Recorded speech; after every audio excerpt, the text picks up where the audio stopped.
الغبي الوقح الأحمق ابن الحمق الخزاعي، وهو يطعن عثمان رضي الله عنه 9 طعنات، فيقول طعنت عثمان 9 طعنات، 3 طعنات لله تعالى و6 طعنات لما كان في صدري عليه.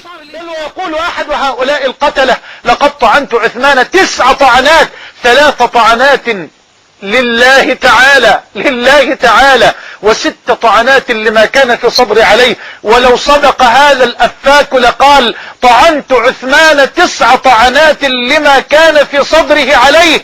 يقتل عثمان باسم الله ومن أجل الله ومن أجل الدين. خلص الخطبة، اجوا له بعض مشايخهم الآخرين قالوا له ولك انت ايش سويت؟ فضحتنا، هذا رضي الله عنه وأرضاه، هذا شلون تتكلم عليه؟ هذا من ذولا عليهم ختم رض، اكو ختم رض، اكو ما يصير تتكلم علامة الجودة، اكو رض، هذا رض لازم يكون موجود. شلون تحكي عليه؟ هذا ذاته مصونة بقوة الدستور، ما يصير انت تحكي على الدستور البكري هالشكل، يقول هذا باللستة موجود، شلون تحكي عليه؟ هذا سيدنا، هذا قال زين مو هذا قتل هم سيدنا، اي سيدنا قتل سيدنا، كله رض برض بعد رضي الله عنهم جميعا، ماكو مشكلة يعني، كنت تعتذر. راح طلع بالتلفزيون يبكي المسكين، قال انا كنت غافل، كنت متصور هذا واحد اخر غير سيدنا، غير عمرو بن الحمق، هو واحد، ماكو واحد اسمه عمرو بن الحمق الخزاعي، ماكو. قال لا انا تصورت هالشكل انه واحد اخر، وبعدين راجعت وكذا، فانا اعتذر ورضي الله عن سيدنا عمرو بن الحمق الخزاعي، واسال الله ان يغفر لي بحبه وبتوبتي هذه لسيدنا عمرو بن الحمق الخزاعي.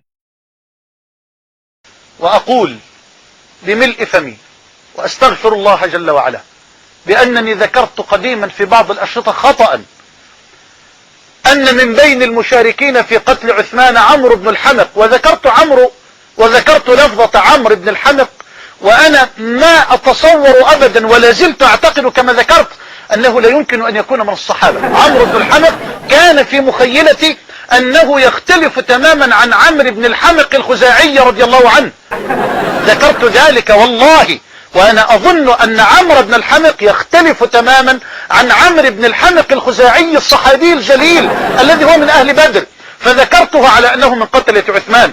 ثم بعد ذلك لما بحثت في الكتب ونقبت بعدما ذكرني بعض إخواني من أهل الفضل جزاهم الله عني خيرا، نقبت في الكتب وعدت إلى الإصابة وغيرها، فلم أجد إطلاقا إلا شخصية واحدة، ألا وهي عمرو بن الحمق الخزاعي، وهو صحابي جليل من أهل بدر رضي الله عنه رضي الله عنه رضي الله عنه. لذا فحين ذكرت عمرو بن الحمق تصورت أنه من التابعين أو من بعد الصحابة، من هؤلاء المنافقين الذين شاركوا في قتل عثمان. وعمرو بن الحمق الخزاعي رضي الله عنه صحابي جليل، أسأل الله عز وجل أن يغفر لي زللي، ولا أستحي على الإطلاق أن أعلنه وأن أبينه، فالأمر دين، وأسأل الله أن يرزقني الإخلاص وإياكم في الأقوال والأعمال والأحوال، إنه ولي ذلك والقادر عليه.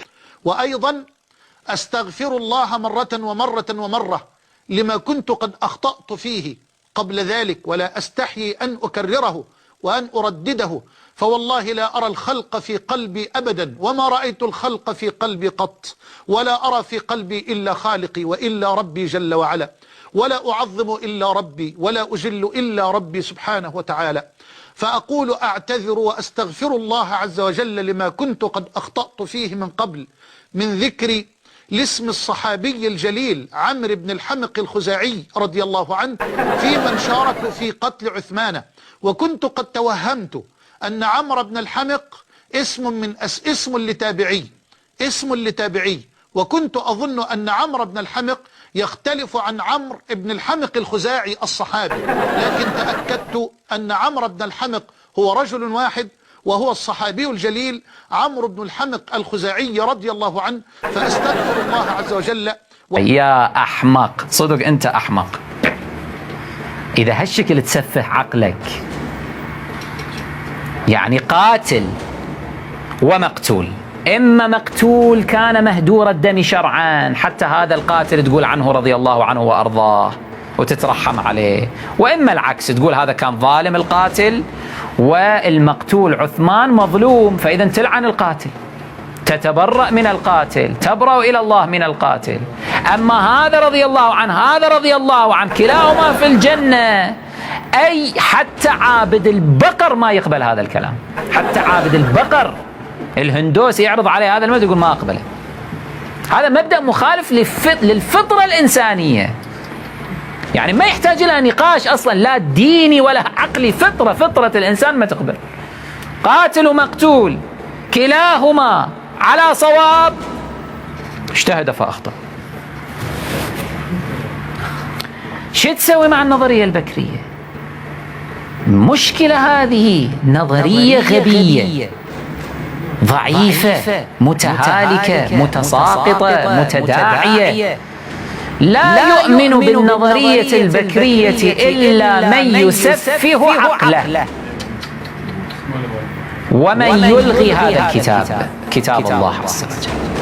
من يلغي هذا الكتاب هو من يؤمن بالنظرية البكرية.